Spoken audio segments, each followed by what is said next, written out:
Modi, Amit Shah, BJP, তাদের সব target is the West Bengal. যে কোনো উপায়ে ওয়েস্ট বেঙ্গলকে ডিস্ট্রয় করতে হবে, ইলেকশন প্রসেসকে নষ্ট করতে হবে, বিজেপিকে প্রায়োরিটি দিতে হবে।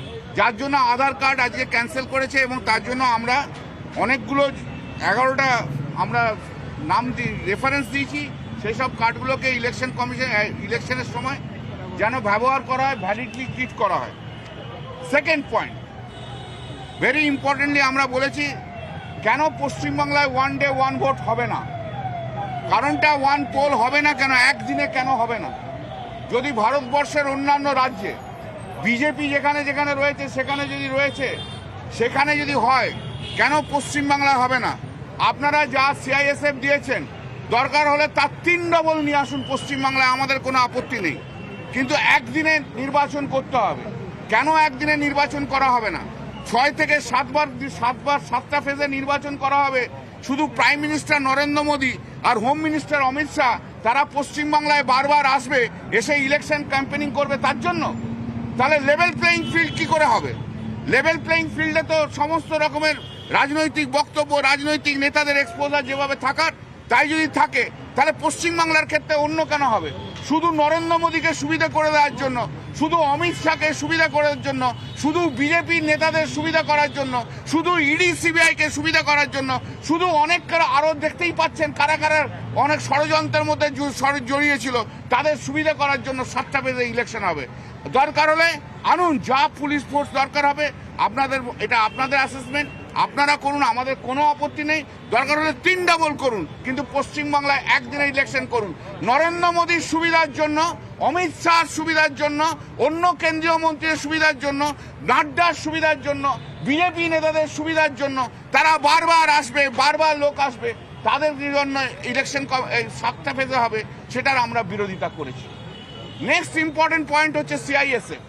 যেভাবে সিআইএসএফকে তারা ইউটিলাইজ করা করছে, সিআইএসএফ, আপনাদের যদি বক্তব্য থাকে ইলেকশন কমিশনের কাছে আমাদের বক্তব্য ছিল যে আপনি সিআইএসএফ কেন আসছেন? To instil confidence amongst the people, মানুষের কাছে যোগ্যতা, বিশ্বাসযোগ্যতা অর্জন করার জন্য। কিন্তু সিআইএসএফ আসার জন্য মানুষ তো ভয় খাচ্ছে, মানুষ তো বেরিয়ে আসছে না, মানুষ তো যেতে পারছে না, মানুষ তো ভয়ে আসতে পারছে না। এটা উল্টো হয়ে যাচ্ছে, মানুষকে ভয় দেখাচ্ছে। বিজেপি নেতারা যা বলছে তাতেই সিআইএসএফ তাদের পিছনে পিছনে দৌড়চ্ছে। গ্রামের মধ্যে গিয়ে সিআইএসএফ দৌড়চ্ছে, থ্রেট করছে, মহিলাদের থ্রেট করছে, গ্রামের মধ্যে ঢুকে যাচ্ছে, থ্রেট করে দিচ্ছে। লাইনে যখন কিউতে দাঁড়িয়ে থাকে, লোকে ভোটার দাঁড়িয়ে থাকে, তখন সিআইএসএফ যে থ্রেট করছে, বলছে পদ্মতে ভোট দিতে হবে। তা সিআইএসএফ কি হবে? সিআইএসএফ একজন একদম এজেন্ট, পশ্চিমবাংলাতে এসে সিআইএসএফ বিজেপির এজেন্ট হয়ে কাজ করছে। ভেরি ইম্পর্টেন্টলি যে কথা বলা হয়েছে সেটা হচ্ছে সিআইএসএফ কে কন্ট্রোল করছে কে? একপাশে সেন্ট্রালি যেমন অমিত শাহ কন্ট্রোল করছে, পশ্চিমবাংলায় সিআইএসএফ কোথায় যাবে শুভেন্দু অধিকারী ঠিক করে দিচ্ছে। শুভেন্দু অধিকারী বলছে কোথায় সিএসএফ যাবে, কোথায় Suvendu Adhikari leader of the opposition, কে কোথায় বিএসএফ যাবে। শুভেন্দু অধিকারী বলছে কোথায় ইডি যাবে, শুভেন্দু অধিকারী বলছে কোথায় সিএসএফ যাবে। শুভেন্দু অধিকারী বক্তব্য রাখছে ইলেকশন কমিশন যখন এসে গেছে, ইলেকশন কমিশন আমাদের কন্ট্রোলে রয়েছে, আমরা ইলেকশন করিয়ে নেবো। তাহলে কি করে মানুষের ভরসা থাকবে? কি করে মানুষের ভরসা থাকবে? ইলেকশন কমিশনেরকে দোহাই দিয়ে যদি বিজেপি তাদের এজেন্ডা ফুলফিল করে, তাহলে তো নিঃসন্দেহে আমাদের বিশ্বাস থাকবে না।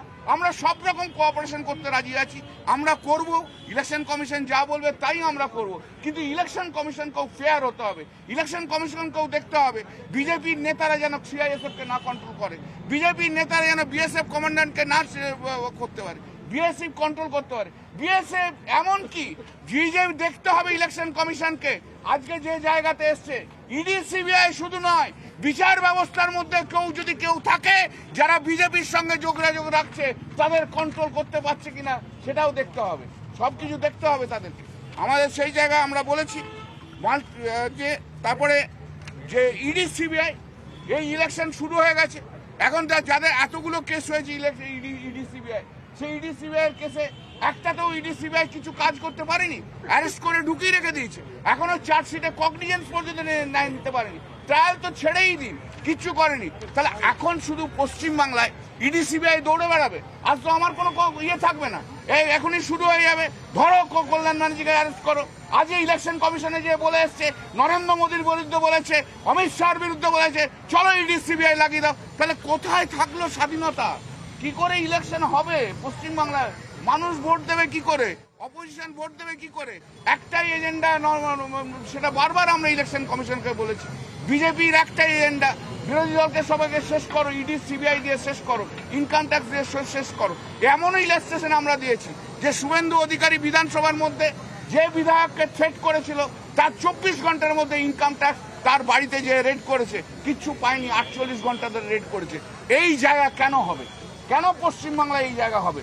সেই পশ্চিমবাংলা তারা, আমরা একথাও বলেছি, এখন তুমি গার্জেন, তুমি সারা ভারতবর্ষের গার্জেন, আইন দেখার অধিকার তোমার, সব কিছুতে দেখার তেমনি অধিকার, তেমনি আমাদেরও বিশ্বাস অর্জন করার জায়গাটা ইলেকশন কমিশনকে দেখতে হবে। ইলেকশন কমিশন নিঃসন্দেহে দেখবে, এইটুকু আমরা বলেছি, ভারতবর্ষের রুলিং পার্টি কিন্তু একমাত্র রাজনৈতিক দল নয়, তাদের যেন সুবিধা করার মতো কোনো কাজ যেন না করা হয়, সেই বিশ্বাসটুকু আমরা নিয়ে ইলেকশন কমিশন থেকে। বিরোধী দল তারা আজকে পঞ্চায়েত ভোটের কথা তুলেছে, তারা বলছে কমিশন থেকে পঞ্চায়েত ভোটকে স্টাডি করুন, কিভাবে এখানে ভোট লুট হয় সেটা দেখুন, কি বলবেন? আমাদের তো সে প্রশ্ন করেনি, যাদের কোনো ক্ষমতাই নেই তারা ওই কথা বলে, কোনো ভোটেই তো জিততে পারে না, 800 কোম্পানি নিয়ে গেছিল। What we have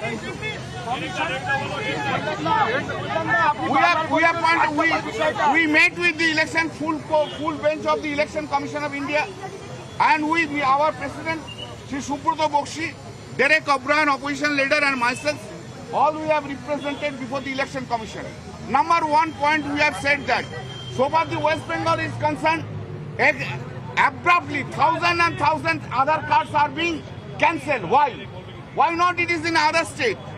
Why the central government, ruling party of the central government, is making soft target to the West Bengal is concerned? Why? What is the reason behind it? We want to know from them. Second point, we have said about that one day one poll, active. Only one day there will be polling. Why not?